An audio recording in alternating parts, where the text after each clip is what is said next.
Passons maintenant au Togo, jour 1 pour la révision des listes électorales. Nous sommes le 16 aujourd'hui et la Commission électorale nationale indépendante a commencé la révision des listes électorales dans l'optique des élections municipales du 30 juin prochain. Pasteur Edo, premier constat sur le terrain.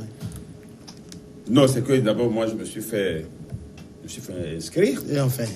J'ai ma carte d'électeur, enfin. Je suis maintenant citoyen complet. Non, Dominique. Il n'est jamais trop tard. Alors, j'ai ma carte.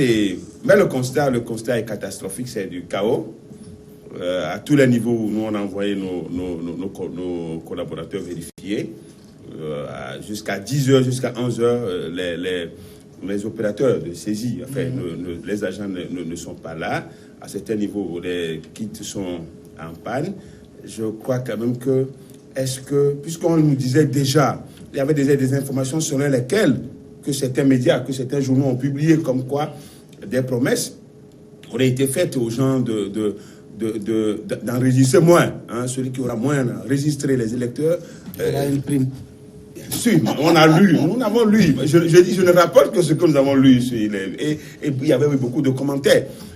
Les faits ont prouvé quand même que aujourd'hui, même si c'est le premier jour, il n'y a pas eu taux d'influence quand même, mais le peu de personnes, ceux qui sont sortis quand même à certains niveaux, n'ont pas pu s'enregistrer. Comment tu as pu t'enregistrer? N'ont pas pu s'enregistrer. Parce que moi, je me suis présenté, quand je suis arrivé au bureau de vote, les gens ont immédiatement su que, bon, je suis responsable, hein, enfin, responsable. Tu as fait trafic d'influence? Non, je n'ai rien dit. Moi, je suis rentré, je suis resté dans les rangs, et on m'a fait, bon, on est venu me dire, bon, quand même. Ce qui n'est pas normal, hein. Non, je dis, c'est comme ça que ça se fait. Comme ça se fait. Mais je dis quand même que les gens sont affamés à certains niveaux. Et ceux que nous avons interrogés sont très fatigués. Pourtant, ils veulent avoir le cadre. Je crois quand même que ça, il faut tenir compte de ce constat. Il y a vraiment des couacs un peu partout. En tout cas, dans les zones que vous avez citées. Les zones que nous avons citées. Et il faut aussi rappeler que c'est en phase unique. Oui. En phase unique, ce qui veut dire que c'est les mêmes kits qui ont servi au recensement du 20 décembre où il y avait deux zones. Zone phase 1 et zone 2, où les matériels de la première façon déployés sur nom. Ce n'est plus le cas, c'est en sens unique, ce qui veut dire que la situation... Il y a moins de centres d'enregistrement. Il y a moins de centres d'enregistrement et ça va, on ne sait pas si les 3 jours, parce que c'est le premier jour. Le deuxième jour, il y aura certainement d'influence. Ceux qui ne sont pas enregistrés vont le faire. Et le troisième jour, on va en parler tout de suite. Dominique, vous avez fait un constat aujourd'hui, c'était comment? Non, c'est un peu timide, il faut le relever parce que, en fait, beaucoup s'étaient enregistrés, sauf quelques militants. N'utilise aucun mot. Dit des citoyens. Quelques militants comme mon ami Edo Komi. Quelques militants. Refusé, qui ont écouté l'appel bidon de la C14. C'est eux aujourd'hui qui se cherchent dans ces bureaux de vote. Mais bon, heureusement que le gouvernement... C'est un appel conscient, ce n'est pas bidon. C'est toi qui prends pour l'appel bidon. Comme je le disais, le gouvernement est très ouvert et a opté pour vraiment l'apaisement en organisant cette révision. Sinon, en réalité, ce n'était pas nécessaire puisque le recensement a été fait pour couvrir et les législatives, les locales et la présidentielle. On a des gens dans un état de droit. Ils n'avaient pas 18 ans en 2018. Les gens dans un état de droit comme le Togo ont délibérément choisi de rester à la maison. Mais c'est le choix. Qui était resté à la maison? Comme j'ai vu Monseigneur Bodjoro aussi déambuler, aller s'enregistrer. Ça m'a fait sourire. Je dis, qu'est-ce qui a changé pour que maintenant qu'ils se disent je vais m'enregistrer alors qu'en octobre la question que vous posez est intéressante, je voudrais la poser, mais on va faire le tour des constats d'abord. Si vous permettez, Bagloire, quel constat? Est-ce que vous avez peut-être essayé de faire le tour au niveau de Flambeau des démocrates? Est-ce qu'il y a un constat? Oui, le constat est qu'il faut l'avouer que les gens se sont mobilisés. Oui. Pour ce premier jour, les gens se sont... Non, ce que j'ai vu, c'est que les gens se sont vraiment mobilisés. Sauf que sur le terrain, il y a eu des contraintes. les machines ne fonctionnent, ne sont pas au point. Tombent en panne. Et également, du côté des hommes, des opérateurs de saisie, on a constaté une certaine lenteur. Oui. On ne dirait même pas que c'est les mêmes gens qui ont travaillé dans le compte des législatives de 2018. Ça, c'est ce qui a fait que des gens ont passé plus de 2 heures de temps avant de se faire enregistrer. Ça, c'est d'un. De deux, c'est qu'on a constaté que ce ne sont pas les mêmes CRV qui ont été reconduites. Des gens sont habitués à des CRV et cette fois-ci, ils n'ont rien trouvé. Pour ceux qui nous suivent, CRV, c'est ça le recensement de vote. Voilà. Et par exemple, je vous donne un exemple à Palimé, par exemple, à Kouma. Des gens sont obligés de faire 8, 10, 11 kilomètres. C'est eux-mêmes qui ont choisi. Puisqu'on leur avait mis un centre de vote devant leur maison. Ils ont dit non. Laissez ma gloire. Ils ont fait le choix. Oui, c'est pourquoi je dis, ils ne doivent pas se plaindre. Ils se plaignent. Non, c'est un devoir. C'est un devoir pour eux. C'est un droit pour eux. Le recensement là, c'était pas un droit. Si vous permettez, c'était pas un droit. Laissons ma gloire nous relater les faits. Laissons ma gloire nous donner le constat de la journée. Donc, comme je l'ai dit, à Kouma, par exemple, les gens sont obligés de faire 8 à 11 km pour pouvoir trouver un CRV pour pouvoir s'enregistrer. Et ça, n'oubliez pas, ça également, ça va décourager les gens parce qu'un paysan qui est là, qui on dit de faire 10 km, 15 km pour pouvoir s'enregistrer, se dira de déplacement pour aller. C'est le constat qu'on a fait pour le moment. Et vivement que on rectifie de ce côté pour que demain soit encore plus productif qu'aujourd'hui et dimanche également. D'accord. Je voudrais dire juste quelque chose. Il faut même prolonger parce que nous sommes pas dimanche.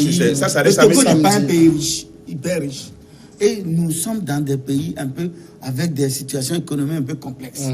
Alors on ne peut pas déployer des moyens. On dit, bon, l'État a mis les moyens. Ça dit que le gouvernement a mis les moyens de l'État pour organiser un recensement. On a amené les centres de vote dans les maisons, pratiquement à côté des maisons des gens, pour amener les populations à aller s'enrôler sans problème.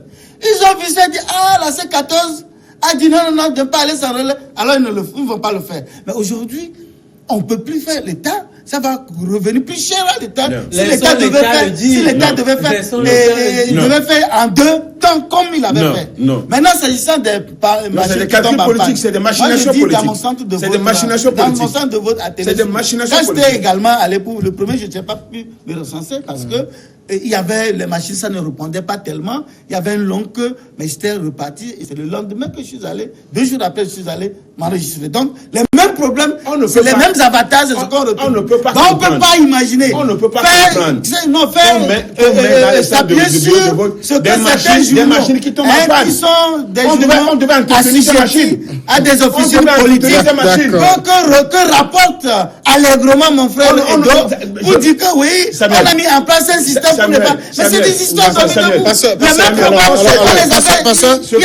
Laissez-moi vous poser la question. Le jour du recensement, quand on commence, c'est pas dit que on aurait qu'un journal à rapporter. C'est vrai, moi j'ai lu la une du journal, mais ça donne l'impression comme si les OPS et tous les agents des CRV et tout étaient du pouvoir. Alors que c'est par rappel, les gens sont allés se faire. Oui, mais bien sûr. Mais à qui on a donné on se connaît. On connaît des gens. Il y a des gens qu'on a affectés pour, en tant que des opérateurs de saisie qui ont des tendances qu'on connaît. On ne va pas dire ça à tout le monde. Et d'ailleurs, si ça a fuité, si ça a fuité, non, je dis, si ça a fuité. On a lancé un appel à candidature. Oui, appel à candidature. Peut-être une de tes cousines actuellement, peut-être opérative de appel à candidature, comment ça se fait? Et tu vas dire que c'est. Appel à candidature, il dit, venez, on connaît, on sait comment ça se fait. Tu connais quoi? Voilà un candidat de la NPE, poser leur dossier. Est-ce que c'est sorcier? Tu penses que c'est sorcier le fait quoi? C'est sorcier? Mais c'est que non, on ne peut pas admettre que pour une opération de recensement, de révision, qu'on met des machines qui tombent au premier jour, des machines qui tombent. Non, mais c'est problème. C'était déjà arrivé avant. Justement, c'était arrivé avant. Ce n'est pas professionnel ce qu'on fait. Qu'est-ce qui n'est pas amateur? Enfin, moi je ne veux pas. C'est des ordinateurs. Tu n'as jamais vu un ordinateur tomber en panne. Samuel, il est clair que ceux qui se sont déjà, il y a des gens qui se sont déjà enregistrés. Oui. Maintenant, ceux qui le font, comme Dominique le dit très bien, que c'est les militants. Il le dit, c'est les militants de l'opposition. Ouais. Il a dit, c'est ça. Oui, mais c'est eux qui ont répondu à l'appel. Il faut empêcher, il faut les empêcher de s'inscrire. C'est le même problème. Si vous permettez. C'est le même problème et le journaliste dit que c'est le même problème qu'on avait. Et je t'ai même expliqué que moi, dans mon bureau, dans mon centre de vote, quand j'étais à le premier jour, la machine n'était pas efficace. D'accord. Le même problème était là. On va écouter Macron, on va vous donner un exemple. Je vous en prie, on va écouter Macron. Macron va nous donner un exemple. Pour faire sortir une seule carte. On a eu les mêmes problèmes avant. Si vous permettez, laissons les gens pouvoir nous suivre. Mais c'est un candidat qui ne se respecte pas, qui raconte des histoires. Ce candidat, non, Samuel, moi, tu as déposé ta liste. Pourquoi tu ne veux pas que je l'annonce? Au-delà des machines qui tombent en panne. Ah, justement, je préfère te faire la campagne. Notre rédaction particulièrement, nous avons été appelés, on nous a appelés d'Anejo ce jour pour nous faire cas d'une situation un peu particulière.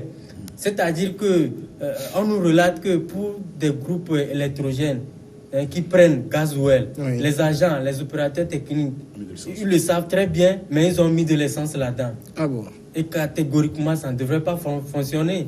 Et ça a pénalisé. C'est endommagé. Voilà, ça a pénalisé ce CRV-là toute la journée, du moins pour aujourd'hui. Donc, ça prête flanc et ça donne argument à certains qui pensent qu'on aurait donné des consignes. Bon, au même moment, c'est vrai que c'est, on peut le dire, mais au même moment, je ne sais pas ce qu'il rapporte. Était-il là quand il payait le carburant et tout ça pour savoir si c'est du gasoil qu'ils ont payé? C'est des ragots que tu as ramassé au bord de la route. Non, c'est vrai, c'est des ragots. Moi, je suis voir le gasoil dans la machine. C'est pour ça que nous faisons l'analyse. Puisque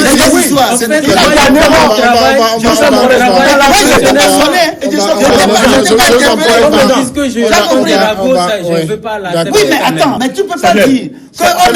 Il a dit que la rédaction a été appelée et que c'est le fait qui leur a été rapporté. Seulement, il n'a pas vérifié. Oui, mais mais chaque jour, je reçois aussi des appels. Mais en parlant, il a bien précisé je ne peux pas venir les dire sur le plateau. Il doit vous donner une information vérifiée. On dit à Neko, les gens d'Anéko nous suivent et que si quelque chose s'est passé comme ça. Même à Tcharapanga aussi, on nous suit. Ce n'est pas à Néo. D'accord, revenons à notre révision, Pasteur Edo. Samuel, hier, je disais que un journal de la place a rapporté les faits. Et en principe... Avant même le recensement. Et c'est très important. Je ne sais pas pourquoi la CENI n'a pas communiqué sur ça. Parce que c'est très important. La CENI a fait un communiqué. Non, avec ce qu'on a fait un discours. Non, sur ce qui est dit dans un journal, c'est très important. Il ne va pas aussi commenter tout ce que les journaux écrivent. C'est quoi non, tu t'agites pourquoi? Mais va prendre le poste de la laissez-le terminer ça. Non, mais c'est une analyse vraiment biaisée. On nous a donné l'information. Les gens ont des preuves. Quelles preuves? Ils n'ont pas de preuves. Ils ne peuvent pas dire ça. Et aujourd'hui, sur le terrain,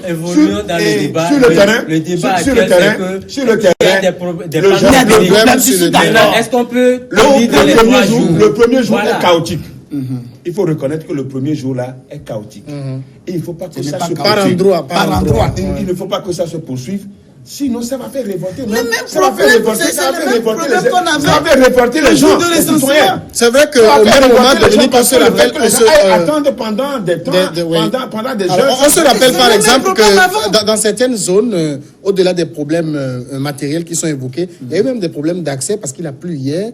Et il y a eu enfin, comment ils appellent, les agents qui n'ont pas pu, beaucoup de difficultés pour aller sur les zones. C'est des aléas qu'on ne peut pas lier à une volonté de nuire à autrui. S'il y avait cette volonté, le gouvernement n'allait même pas lancer cette opération. Non, vous voulez de recensement. Vous voulez de recensement, non? Allez, vous voulez recensement. Mais attends, déjà le premier recensement, le vrai recensement, il y a plus de 3 millions. Le corps électoral est à combien? On n'a pas encore atteint 4 millions, hein.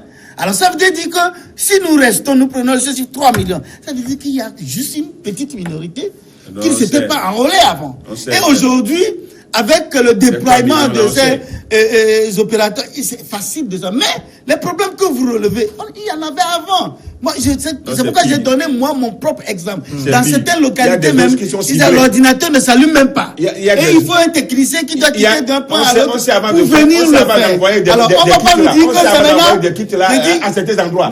On sait avant d'envoyer des kits à certains endroits. Je te dis, tu n'es pas informé. Tu es beaucoup plus dans tes églises et autres là. Je t'informe que lors du recensement, les mêmes problèmes étaient là. Les mêmes problèmes étaient là. Ce n'est pas en ce moment, pourtant on enrôlait que les militants de UNIR. Mais il y avait les mêmes problèmes. Alors, comprends que c'est des machines qui peuvent toujours tomber en panne. D'accord. Il n'y a pas normalement, le recensement, c'est un acte citoyen. C'est pas une question de parti politique. D'accord.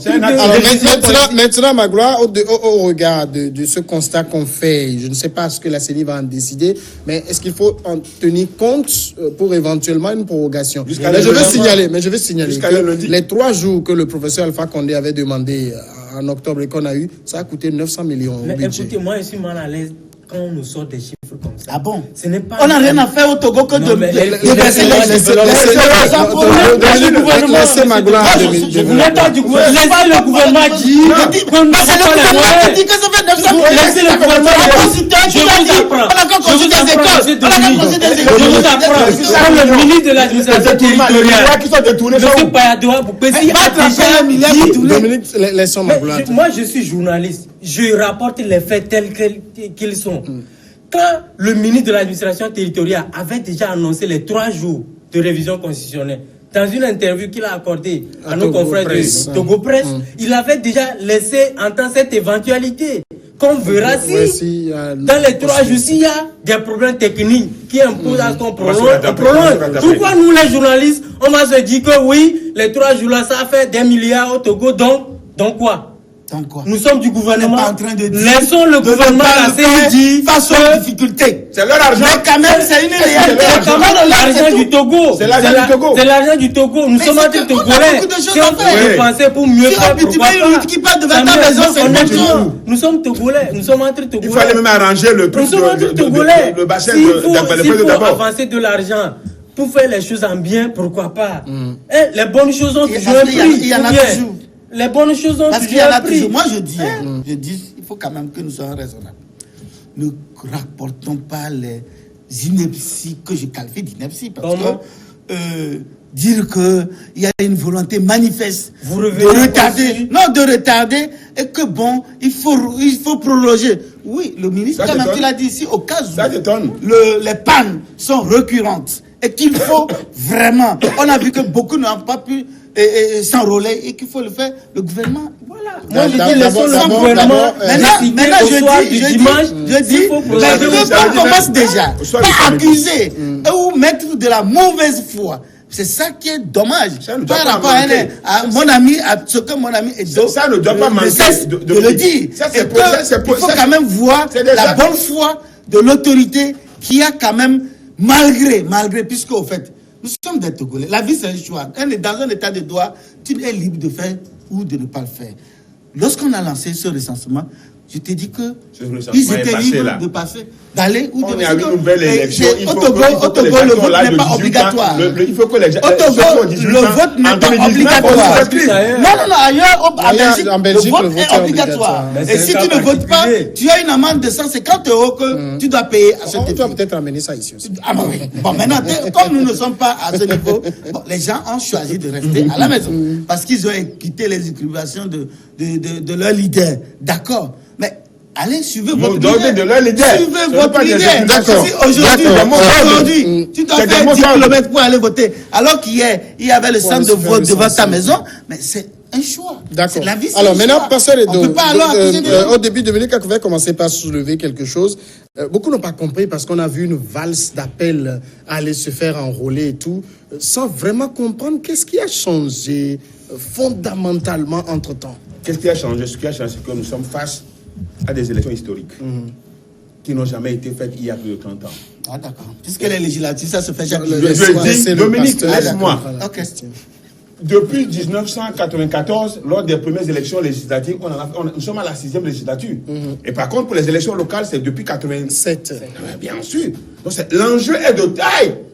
Parce que nous voulons déléguer le pouvoir aux collectivités locales. Et c'est très important. C'est l'enjeu là. Et l'appel cette kyrielle politique d'appel, il y a plus de velléité de c'est une pression. Et le camp en face, ça fait peur.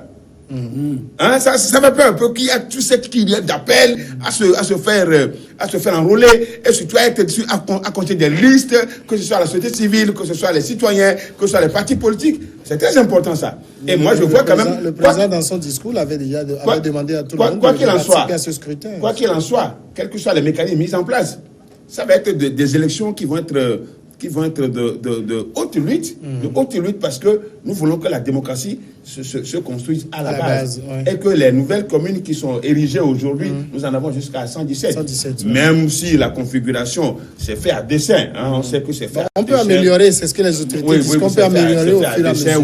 Aujourd'hui, on n'a plus la commune de, on n'aura plus la commune de Lomé. On a Golfe 1, Golfe 2, Golfe jusqu'à Golfe 6. Moi, je suis dans Golfe 2. Moi, je suis dans Golfe 2 où je suis candidat. Donc, vous l'annoncez officiellement, vous êtes candidat au local. Oui, bien sûr, naturellement, dans Golfe 2. Donc, je crois que Dominique me fera la campagne, naturellement. Donc, c'est pour dire que l'enjeu de taille, c'est ce qui a changé. À ta question, je veux... On va écouter Magoula d'abord. Honnêtement, le pasteur a vu une seule raison, mais moi, j'en vois deux. Oui. La première raison, fondamentalement, c'était les conséquences du boycott de législative. Ça, il faut le dire. Parce que on était dans une dynamique où peut-être quelqu'un a dit qu'il ne fallait pas aller et tous ont suivi. On a vu que les conséquences ont été un peu désastreuses. La preuve, la coalition de 14 aujourd'hui réduite à 7, c'est aussi dû à ça, au boycott. Et comme Tiken Jaffa Koli l'a dit aujourd'hui sur RFI, la politique de la chaise vide ne paye plus. Et ils l'ont bien compris.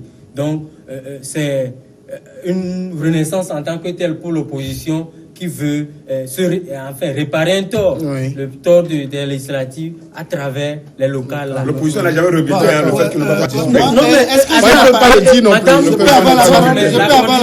L'opposition n'a pas rebuté. Ils n'ont pas participé à la coalition. C'est une option politique. Oui, mais qu'ils regrettent parce que s'ils y étaient, la configuration serait autre au Parlement. Dominique Alizé. Mais l'autre raison, c'est que c'est ce que le pasteur a évoqué. Voilà, d'accord. Il faut donner le pouvoir à la base. C'est ce qui est intéressant et nouveau. Militant de la C14. Écoute, à mon ami Edo. Vous vous rappelez que sur ce plateau, et lorsque c'était agi d'aller faire le recensement, et que la C14 appelait à boycotter ces recensements en égrenant un chapelet de revendications, notamment la non-transparence, quoi. Nous avons dit, non, il faut aller se faire recenser. Maintenant, ce qui est curieux, qu'est-ce qui a pu changer pour que maintenant il gambade, il dit que c'est historique. Qu'est-ce qui est historique? Voilà, pour les législatives, ils avaient 8 membres au sein de la CENI. Oui. En matière de... Ils avaient 23 experts de la CEDEAO sur de bout en bout. Le processus est garanti, la transparence. Mais en ce moment, ils disaient non, que ces élections sont toutes d'avance. Maintenant, à la CENI, ils n'ont que 2. Oui, mais ce n'est pas un problème. Ils n'ont plus les experts de la CEDEAO. Ce n'est même pas un problème. Mais tu trouves que c'est bon? Oui, on va y aller. Mais bon, tu vois, celui qui va te dire, va dire, ce monsieur-là, il est tombé sur la tête. Non, je suis... Non, si vous êtes raisonnable, je suis bien dans mes 5 sens. Tu peux reconnaître et dire que c'était une grosse bêtise. Non. De boycotter. Non. Bêtise comment? Mais c'est une bêtise. Non. C'est une bêtise. Non. Qu'aujourd'hui, malgré que nous n'avons pas suffisamment de représentants à la CENI, malgré que c'est 2, mais nous allons, parce que nous sommes confiants que ces élections, les urnes donnent toujours de bons résultats. Et que le peuple, c'est au fond des urnes que le peuple s'exprime et non dans la rue. Puisque en tout cas, vous avez cru qu'en boycottant les législatives, puisque vous avez dit que nous allons boycotter et empêcher. en comptant sur la rue. Mais ça n'a rien donné. D'accord. Donc peut-être maintenant que c'est ça qui vous ramène maintenant à aller rencontrer les coups de blé dans les jours. On finit. Cette élection municipale risque d'être âprement disputée. Très âprement discutée. Je crois qu'il y a des élections, même si le parti en face, le parti au pouvoir, a toutes les machines, a toutes les trucs de l'État, l'appareil de l'État. Boycott comme d'habitude. La mobilisation actuelle est une garantie, c'est un acte pour dire que nous voulons la démocratie à la base, et puis à la base, on verra ce qui va se passer. Vous savez, le vrai enjeu, c'est entre eux, l'opposition, parce que la SC refuse de rejoindre la C14. La C14 se muscle. Et il y a le cas aussi. Sur le terrain. Il n'y a pas de problème. La guerre d'être rude entre eux. Par exemple, imagine-toi Edoko rencontre les militants de la C14 dans sa circoncision. Mais il ne faut pas lui faire cadeau. À la rédaction du journal Flambeau des démocrates, nous l'avons écrit clairement dans l'apparition de ce jour que on sent les lueurs d'une véritable compétition électorale. Parce que quand vous voyez les forces en présence entre l'opposition, c'est différent de ce qui s'est passé en décembre dernier. Alors vous vous êtes retrouvés dans une coalition. Pourquoi vous allez vous mettre maintenant à vous mordre le nez sur le terrain? C'est ce qu'on attend de voir. L'accompagner. D'accord. Merci Dominique Galiziou, merci Magloire Tefokebi. Passez les deux commis, merci beaucoup. Merci à tous ceux qui nous ont suivis. Les vrais adversaires.